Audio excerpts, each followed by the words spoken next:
جنسی ضرورت ہے،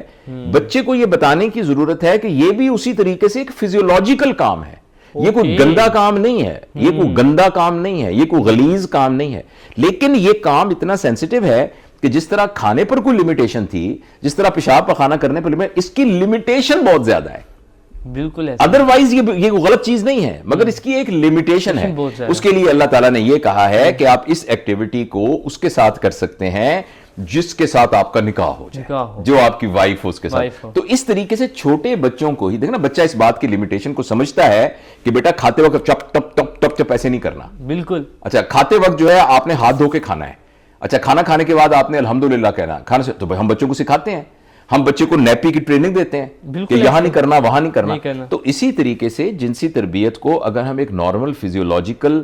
فینومینا کے طور پہ بچے کو بتائیں گے تو بچہ جب اس کا ایکسپوئر ہوگا تو اس کے لیے کوئی اچنبا نہیں ہوگا، بالکل اس کے لیے کوئی خاص ایکسائٹمنٹ نہیں ہوگی، اور اس کی ایکسائٹمنٹ اگر ہوگی بھی تو وہ انہی ریلیشنز کے ساتھ ہوگی جو کہ اس کے لیگل ریلیشن شپ ہے۔ تو اس لیے سکھانا بہت آسان ہے۔ میں نے اپنے چینل پر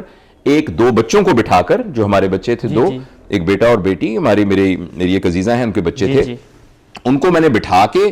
پورا ایک سیشن ریکارڈ کیا ہے، جو کہ اویلیبل ہے، کہ اس کا adult education professor Javed Iqbal لکھیں تو اس میں نے ڈیمونسٹریٹ کیا، یوٹیوب کے اوپر ہے، میں نے ایک پورا ڈیمونسٹریٹ